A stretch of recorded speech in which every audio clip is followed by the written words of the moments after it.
Well, good day, all. Ira Epstein with your SPDR ETF stock market wrap-up, and this wrap-up was for, and is for, Veterans Day, November 11th, 2025. So before I get too far along here, I want to wish you all to the vets. Thanks for defending us and keeping us well, and for those that are gone that had done it in the past, thank you. The U.S.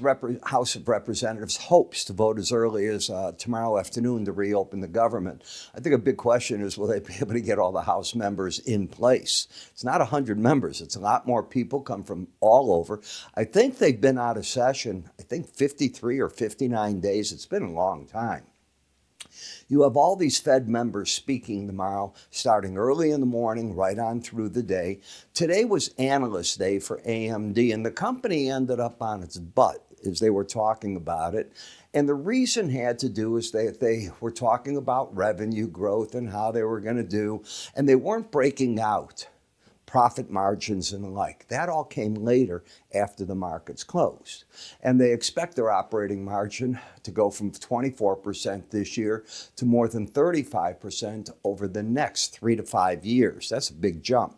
So what did it do? Up $10 in the aftermarket, just to give you an idea. So you always got to keep your eye on that. I brought up AMD because it was my lead stock that I decided to go with this week, and I was looking for a surprise in the earnings. Do I try to guess that? Nah. But I was looking at the chart, trying to give you ideas, and that's all that my job is. You can see Netflix is really saying the 1100 area seems to be a base, certainly 1180, that zone.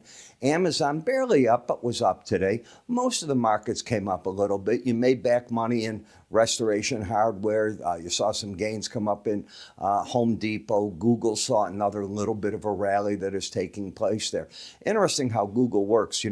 I put in a new ADT system in home that I'm buying. They are just tied into Google every which way. It's amazing to me how they've done it. I've been with this company a long time and really surprised at how far along they've come. Remember how I told you don't buy these theater stocks that rallied to 350? I said just go short, short, short. They're going to dilute you out anyways, and there's no way that they make money. Now, at Christmas, going into Christmas time, they will make money again. So you start looking for a little bit of a low here and you get a bounce from it.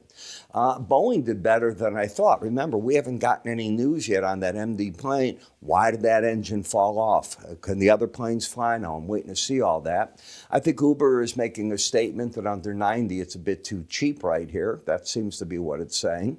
GM and Ford just sort of holding in, not doing a lot. Roku continues to be able to hold well over the 100 level. So when we come to AMD, I saw the stock down 2.65%. You just keep your eyes not on today's high, but the high of Monday.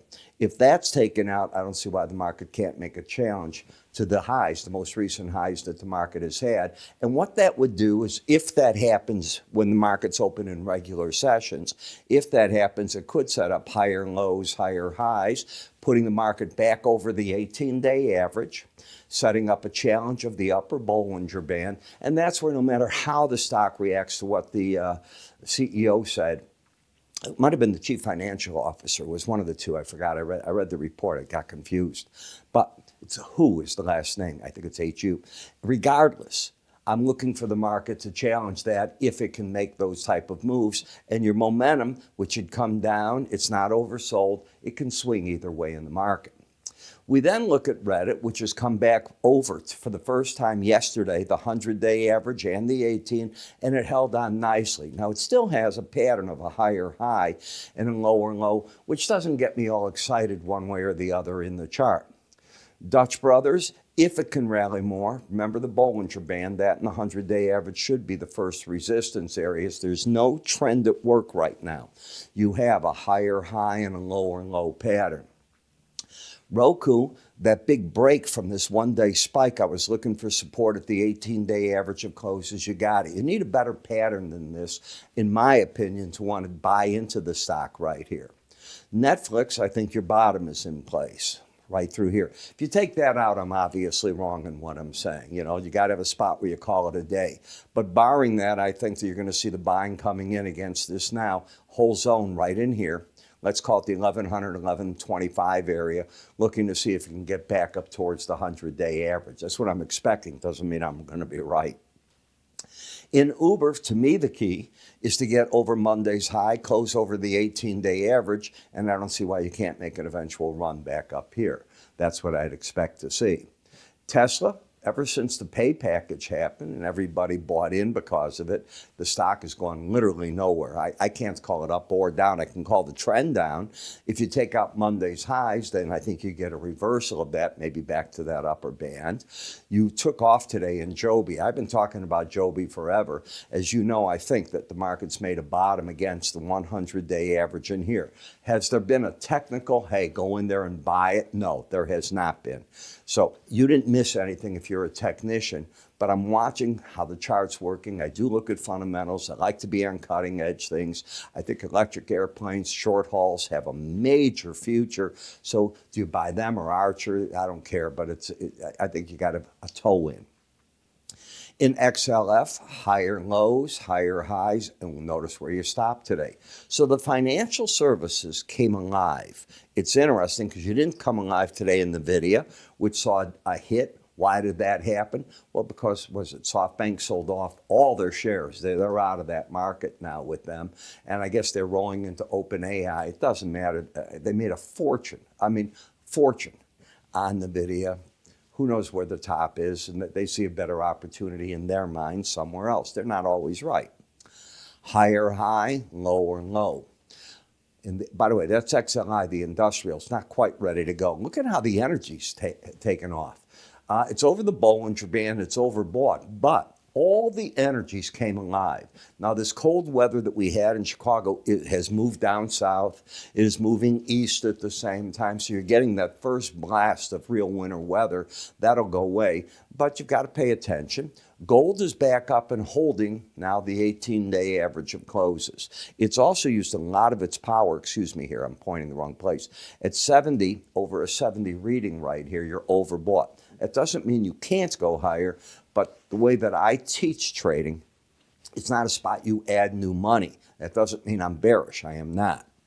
When you look at Palantir, well, it's one of these whipsaws, up and down, every which way against the 18-day average of closes. Drop it into the Bollinger Band, get a dramatic jump higher, pull back, fight your battle at the 18. That's all that I see there.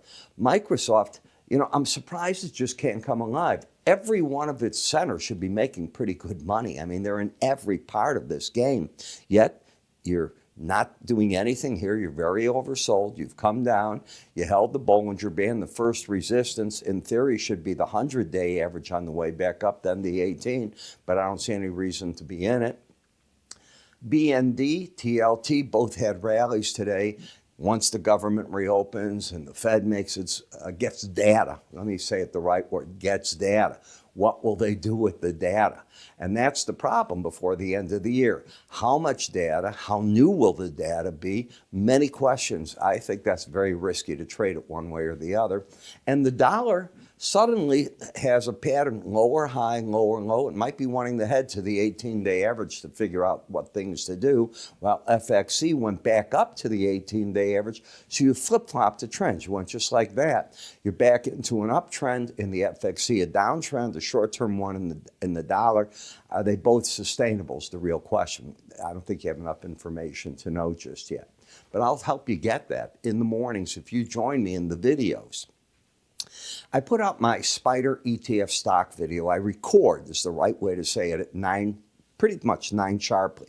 Before I do that, I send out to all my paid subscribers the day's update on positions that I've told you to buy or sell, where the market is, and do this, do that, adjust, add to new positions, put ones on.